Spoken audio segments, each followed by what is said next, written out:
It's often said that there's comedy in repetition. That's probably why it's so common to see running gags on sitcoms, which are recurring jokes that are funny in part because of how much they are repeated. Running gags can be told through catchphrases. Hello, Newman. Hello, Jerry. Through slapstick. Sometimes the running gag is literally just a name. Art Vandelay.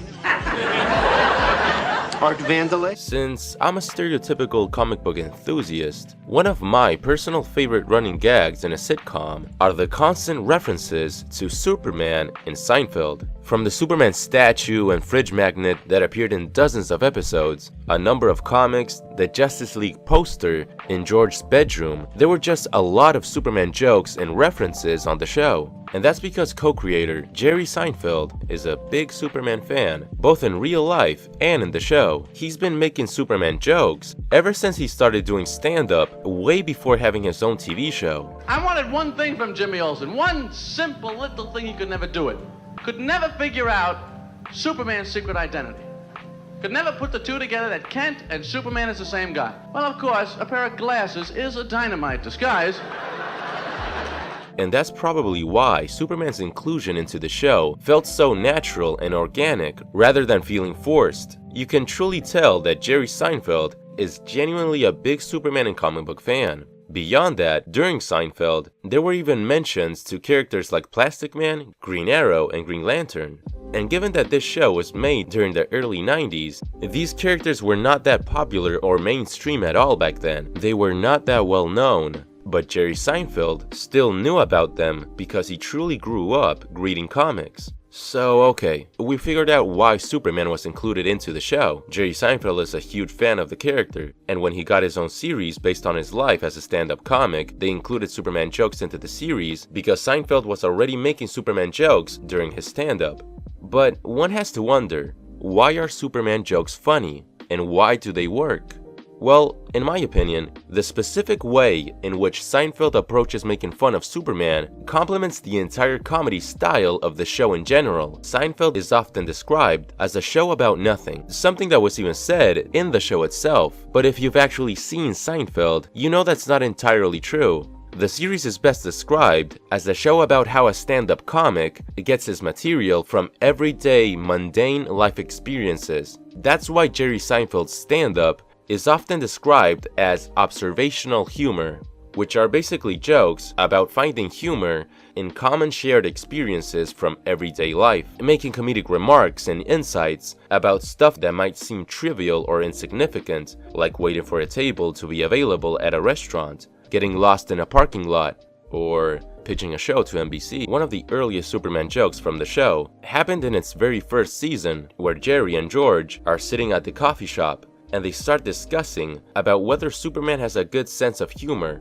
George doesn't think so, but Jerry reasons that hey, Superman has super speed, super strength, he has super senses, so it'd only make sense if he also had a super sense of humor. Jerry's basically making sense of Superman from a mundane and trivial perspective, much like how he does with his normal observational humor. When he makes Superman jokes, he often does it by focusing on small details from the character that makes it more relatable to our everyday lives. They often even make comparisons between elements from Superman comics to what's going on in the episode. Like George comparing his father-in-law's secluded cabin as a fortress of solitude, or comparing Kramer's crazy schemes to Lex Luthor. If only you could put your mind to something worthwhile. You're like Lex Luthor. In the episode The Cafe from season 3, Jerry makes a joke about superheroes having secret identities because they want to avoid the responsibility of the collateral damage they cause in their fights and having to pay for the damages to the people they saved. Superman, yeah, thanks for saving my life, but did you have to come through my wall? I'm renting here. They got a security deposit. What am I supposed to do? This joke is basically looking at an extraordinary concept through an ordinary, normal person's perspective. It probably came about from thinking, hey, how would a normal person react in this situation? And finding humor in it by making the situation relatable. The joke is literally still being made to this day in memes, but Seinfeld was joking about the very same thing, making the same funny observation about superhero media in his stand-up all the way back during the 90s. Jerry Seinfeld also had a series of shorts where he even played alongside a 2D animated version of Superman where they hung out as friends, Roger Rabbit style. These were made as commercials for American Express, and they were honestly really good. Superman was voiced by Patrick Warburton, who played David Puddy on Seinfeld, and he did a great job. The comedy is also very similar to how Seinfeld usually made Superman jokes on the series, making mundane and trivial observations, like does Superman get bugs in his mouth when he's flying? It's amazing how much you miss at super speed. I don't even know how you figure out where you're going when you're going that fast. What about bugs at that speed? They hit your face? Well, I am Superman. Right. Superman enjoys Broadway musicals, he can't carry a wallet because his suit doesn't have any pockets, he doesn't like too much mayo on his tuna sandwich, it makes him queasy. So, much like how Seinfeld finds humor in the absurdity hidden in small details of everyday life, he also finds absurdity in the small details of Superman's everyday life. It grounds an extraordinary concept like Superman by making him ordinary and relatable to our own lives. And what's funny about all this is that DC Comics themselves also make jokes about Superman like this from time to time. For example, do you know how Superman shaves? Well,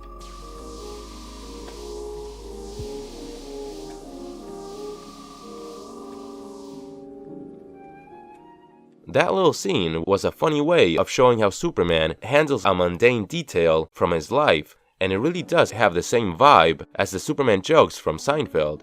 It all stems from looking at a superhero through a normal, mundane perspective. The writers probably thought, I shave, does Superman have to shave? I like mayonnaise, does Superman like mayonnaise? I smoke, does Superman smoke weed? Besides those Superman American Express commercials, there was also another Seinfeld and Superman crossover of sorts in the form of a short animation from the claymation animator Will Vinton, who made the California Raisins. He made this short with Jerry as Superman, Kramer as Plastic Man, George as Hulk, and it's great. I love it. Shrinkage. Shrinkage. Shrinkage.